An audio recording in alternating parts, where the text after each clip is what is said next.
Përmes lidhjes direkte do takohemi me njëherë me kolegën time Ardioanën. Ardioan, mirëmëngjesi. Mirëmëngjesi Agnese dhe për ty, mirëmëngjesi për gjithë shikues të Koavizionit. Një mëngjes sa më të mirë sot. Jemi tek Instituti Pedagogjik i Kosovës dhe do të flasim për përgatitjet e testimit PISA për vitin 2025. Jemi gjithë dëshmitar të rezultateve që i kemi pranuar viteve të kaluara që na kanë ranguar jo mirë dhe jo kënaqshëm si vend. Megjithatë, duket se ka ndryshime sa i përket edhe mënyrës së testimit si vjet. E këto do i bisedojmë bashkë me drejtorin e Institutit Pedagogjik të Kosovës, zotin Osman Buleshkaj. Mirëmëngjes, faleminderit drejtor shumë për kohën. Mirëmëngjesi, kënaqësi të bashkë bisedojmë. Shumë, e di që me përgatitje jemi krejt për të regu edhe të themi gjitha ndryshimet që mund vinë me këtë fillim përgatitje për rezultatet e testit PISA, pra në nështrimi që të kenë nxënësit, si po shkojnë fillimisht? Po, është momenti, është muaj kur përgatitjet për testin PISA janë të më intensive, aktivitetet të gjitha palëve, Ministrisë së Arsimit, komunave, shkollave, po dhe institucioneve tjera që mbështesin procesin janë më të shpeshta. Dhe kjo është e natyrshme me nevojën për përgatitje sa më të mirë për studimin PISA. Dje ishte aktiviteti i Ministrisë së Arsimit ku me të gjithë administruesit, me të gjitha shkollat ku do të mbahet studimi PISA, edhe nxënësit që do të jenë të përfshirë nga shkollat e caktuara, u shpalasën ato përgatitjet e fundit edhe informatat rreth veprimeve që duhet ndodhin në shkolla edhe në komuna për përgatitje sa më të mirë testit. Është hera e 4 që Kosova merr pjesë, tashmë informatat bazike për fokusin e studimit PISA janë të qarta dhe të dishme për të gjithë. Fokusi prapë është në 3 fushat kryesore, në matematikë, lexim dhe shkencë. Këtë vetë është edhe komponenta e 4, komponenta e digitalizimit dhe mjedisit, që i bie që çdo vetë një fushë tjetër në një farë forme si temë horizontale paraqitet në studimin PISA. Po e quaj me të drejtë edhe disa herë jo testi PISA, po studimi PISA, për faktin se për opinionin tashmë mendoj që është më e qartë dhe u bë më e qartë dhe dje edhe në konferencën e Ministrisë së Arsimit që studimi PISA nuk mat vetëm njohuritë e nxënësve në këto 3 fusha, respektivisht 4, po mat performancën e tërë sistemit të arsimit. Prandaj është më rëndësi në këtë proces përgatitjes që mesazhet e fëmijët, mesazhet e shkollat, të cilat të jenë pjesëmarrëse të jetë i qartë që përveç njohurive të nxënësve, në analizën e përgjithshme gjithëmbashme të rezultateve të PISA hyn dhe të dhëna tjera që lidhen me statusin socioekonomik, me investimet që bëhen në arsim, me investimet që bëhen në përgatitjen e mësimdhënësve, me materialet mësimore, infrastrukturën shkollore dhe të tjerë. Prandaj dje u pa që pjesëmarrja aq e madhe e pothuajse të gjitha shkollave që tashmë janë të përzgjedhura, shkollat dihen, janë 239 shkolla, numri i përafërt i fëmijëve dihet, mostra është shumë e qartë tashmë dhe mendoj që përgatitjet janë më të mira. Fakti që e dim që në një shkollë nëse janë 65-15 vjeçar, atëherë dihet që të gjithë do të jenë të përfshirë në testim. Dhe kjo nënkupton që për shkollat është më lehtë përgatiten, për nxënësit, për prindërit, për tërë komunitetin, është më lehtë përgatiten për një vlerësim të tillë. Është shumë më rëndësi të bëhet një element i qartë. Testimi nuk ndikon në rezultatet vjetore të nxënësve në një shkollë, po ndikon në rezultatet e performancës së sistemit të arsimit. Dhe nuk guxojmë, nuk kemi drejt bëjmë këtë shkëputjen që fëmijët edhe nëse hynë në testin PISA, rezultati nuk ndikon në suksesin e tyre vjetor. Në fakt edhe ndikon, sepse është reflektim i punës vjetore që bëhet në shkollë, në komunë dhe në nivel vendi. Prandaj është mirë kjo bisedë të bëhet sa më e thjeshtë, sa më e qartë dhe në njëjtën kohë të themi nuk ndikon në suksesin individual, personal të fëmijët, po ndikon në suksesin e gjithëmbashëm të sistemit të arsimit. E pjesë të sistemit janë edhe individët. Mendoj kjo po bëhet gjithnjë më qartë edhe në nivel të komunitetit arsimor në Kosovë. Doktor, ka qenë vazhdimisht e diskutueshme ky aspekti, për shembull se kush mund të ketë qenë shkaktari, që kemi pasur rangim të ulët të tillë, madje dje pash edhe deklaratën në konferencë pra nga ministri Ana Govci, e cila një dozë faji kushtimisht ta quaj e la tek mësimdhënia, tek mësimdhënësit më saktë, edhe kërkoi mbështetje edhe më të madhe për nxënësit. Çka konsideroni që ka qenë ndoshta pengesë që të kemi një rezultat të tillë viteve të kaluara që shpresojmë që si vjet mos ndodhë një e tillë. Tani është e treta herë që ne pas rezultateve debatojmë si komunitet arsimor në përgjithësi, po edhe jo vetëm komunitet arsimor. Me rezultatet e testit analizohen në raport edhe me faktorë tjerë. Është mësimdhënia, është investimi që bëhet në mësimdhënie, në këtë kontekst e përfshi përgatitjen fillestare të mësimdhënësve, që i bie përgatitjen në universitet, zhvillimin e vazhdueshëm profesional që i ofrohet mësimdhënësve pasi të marrin kontratën dhe të jenë në vend pune, pastaj kurikula që i ofrohet shkollës, kurikula duke përfshirë tekstet shkollore, planet, programet mësimore, materialet tjera mbështetëse dhe mundësitë që kanë edhe shkollat dhe mësimdhënësit të përfitojnë nga kjo pako mbështetëse që ofrohet nga Ministria e Arsimit në rastin tonë. Prandaj ajo që u tha dje dhe nga Ministria e Arsimit që një prej faktorëve, është shumë e vërtetë që një prej faktorëve është cilësia e mësimdhënies. Dhe kjo nuk është risi, po është ndoshta një rikujtim i asaj sa është e rëndësishme të investohet në cilësinë e mësimdhënies. Nuk janë vetëm mësimdhënësit faktorët ndikues në rezultat. Performanca e nxënësve është edhe kushtet që ne ja ofrojmë për punë në shkollë është faktor tjetër. Nëse këndet e leximit na mungojnë në shkolla, nëse literatura përcjellse përtej një teksti bazë për një lëndë mungon në shkollë, atëherë si mund të fajsohet mësimdhënësi. Dhe mendoj që nuk është e drejtë në këtë rast, kur nuk ka infrastrukturë mbështetëse për mësimdhënësit, të vëmë gishtin tani të mësimdhënësit. Dhe mendoj që nuk ishte ai qëllimi edhe dje. Mendoj që u përmend me shumë të drejtë që cilësia e mësimdhënies, dhe prapë them, në cilësinë e mësimdhënies nuk janë vetëm mësimdhënësi, po kushtet që ne ja ofrojmë atyre për punë në shkollë. Qasjen e kufizuar në materiale digjitale. Kosova është vend me qasjen më të lartë, ndoshta në nivel regioni, mos them në nivel Evropë për shumë mirë, në raport me qasjen në internet. Po, domethënë, ekonomitë familjare, 96% ekonomive familjare kanë qasje në internet. Po ju në materiale mësimore digjitale. Prandaj nuk mund të fajsohet mësimdhënësi në rast se nuk ka fëmijë të cilët përdorin dhe shkolla të cilat kanë pajisje digjitale, nuk mund t'i përdorin. Dhe kjo është arsye pse s'mund përdorin. Nuk ka materiale mësimore digjitale që do ta aftësonin, mundsonin edhe mësimin edhe në këtë format. Po, ka nevojë në një investim më të madh në karrierën e mësimdhënies. Kosova është vënuar me sistemin e licencimit tek këtë vitin që shkoj, kemi pas për herë të parë zbatimin e nivelit të dytë licencës, mundësinë që mësimdhënësit të aplikojnë për licencë të avancuar. Një numër e kanë kaluar këtë provim. Sa do i vogël është hapi i parë në këtë kontekst. E mendoj që është veprimi i parë, më thonë sa të rëndësishëm janë mësimdhënësit për sistemin dhe sa më rëndësi është të bëhet dallimi në mes të mësimdhënësve me performancë më të lartë me ata me performancë jo aq të lartë. Prandaj, në këtë element, mendoj që ishte mesazh i qartë për investimet që duhet bërë në përgatitjen e mësimdhënësve në të gjitha nivelet. Programet mbështetëse, të cilat promovojnë të menduarit kritik, lexim kuptimin, shkathësitë për jetë, mungojnë sot në Kosovë. Programet mbështetëse për mësues që janë në proces mësimor.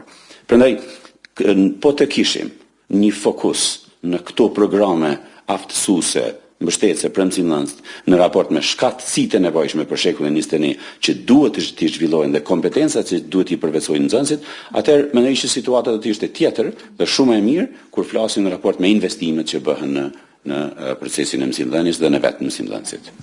Drejtor, fokusohemi pak edhe tek pyetjet, se diskutuam edhe më herët para se të fillonim intervistën që ndoshta ka pas edhe komente të tilla që janë më të komplikuara, ndoshta ndryshe prej përgatitjes që kanë nxënësit, po sidomos edhe tek fokusi me shkencë që kemi kësaj here dhe me matematikë, ndoshta i përmendjem disa prej detajeve ose lehtësimi që do të kenë nxënësit në këtë testim ose studim më konkretisht siç na tregua që duhet i referohemi tash.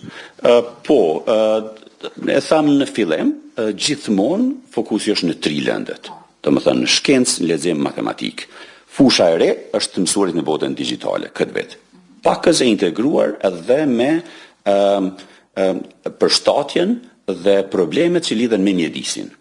Domethënë, në qoftë se do të ketë një pyetje nga lënda e shkencës, atëherë detyra do të jetë ndërlidhur me problemet mjedisore. Pra prej fillimit tashmë, pyetjet e shkencës dihet që fokusi do të jetë edhe në sfidat e mjedisit. A kemi plan programin të paktën të orientuar ka kjo që të jenë të përgatitur edhe nxënësit? E mira e gjithë kësaj, të gjitha burimet janë online. Një udhëzues i vitit 2022 me njerë pas rezultateve, me pyetje model, me udhëzime për mësimdhënës, për nxënës, për prindërit, për udhëheqjen e shkollës, shumë i detajum është online në faqen e Ministrisë së Arsimit, edhe dje u bë publik. Të gjitha shkollat, domethënë tashmë dihen shkollat që marrin pjesë, jo vetëm këtë vit, po për herën e tretë, tash hera e katërt me radhë. Materiale tjera me detyra të përkthyera në faqen e OECD-s, faqen për PISA. Për shembull për këtë vit janë me detyra interaktive, të cilat janë si model për pyetjet që do të jenë në testin 2025, që i përfshin këto 4 fusha. Janë detyra të cilat janë të qasshme, mund të shkarkohen, mund të përdoren nga të gjitha shkollat dhe gjithë mësimdhënësit edhe nxënësit, dhe është një mundësi ideale për përgatitje sa më të mirë.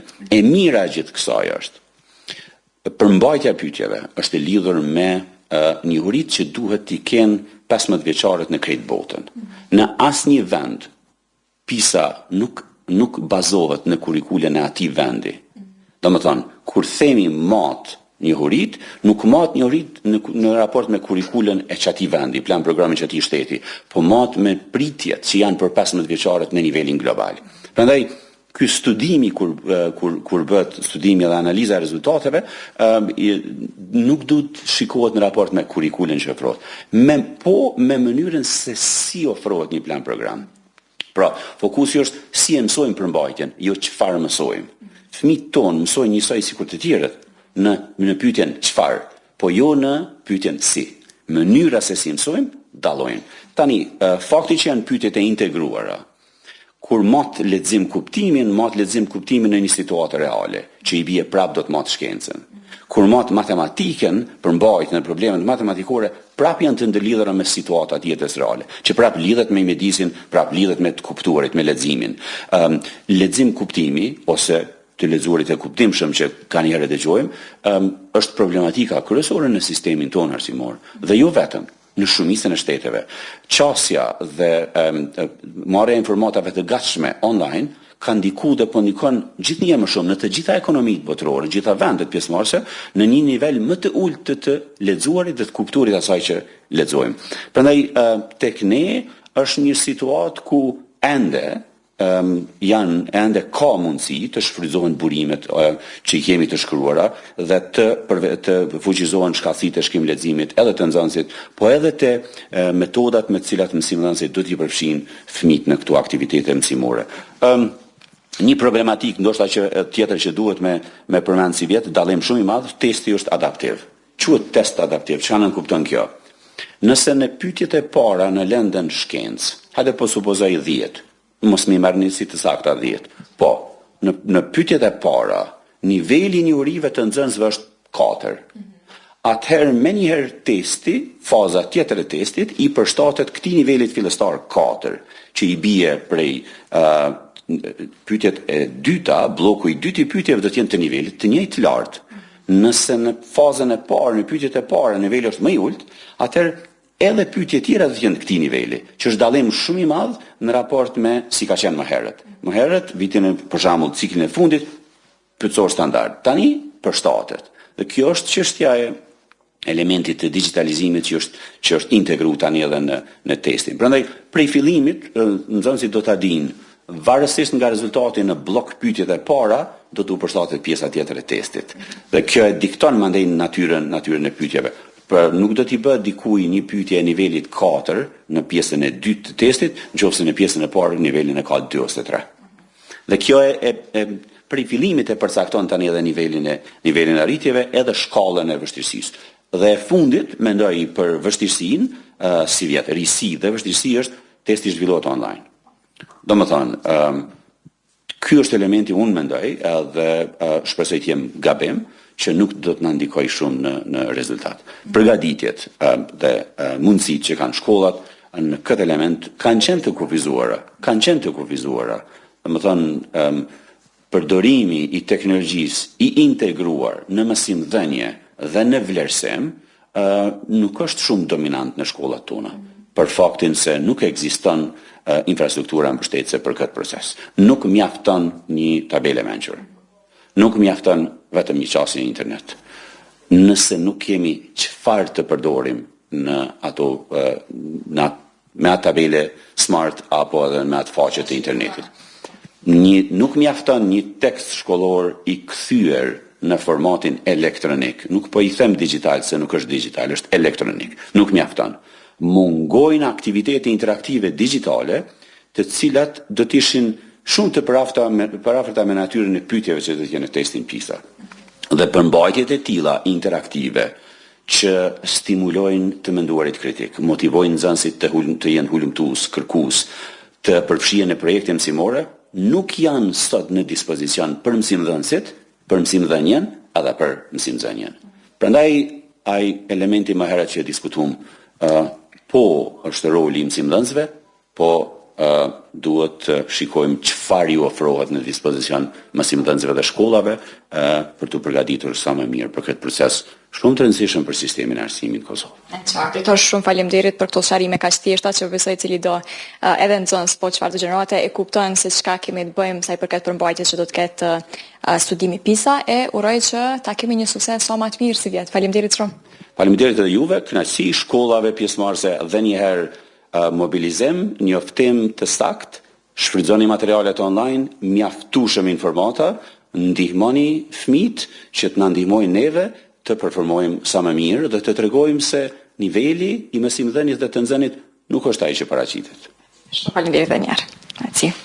Agnis, to kanë qenë detajet sa i përket edhe shpjegimit që u bën nga drejtori i Institutit të Pedagogjisë dhe nxënësve që do t'i nënshtrohen këtij testimi, veç se duhet i themi që të mos e marrin ashtu shumë të madhe ose të vështirë të frikshme testimin PISA, është thjesht një rezultat i gjithë punës që bëhet për 15 vite, kështu që le ta marrin me lehtësi, le të përgatiten dhe besoj që gjithçka do të shkojë mirë. E kthejmë në studio linja.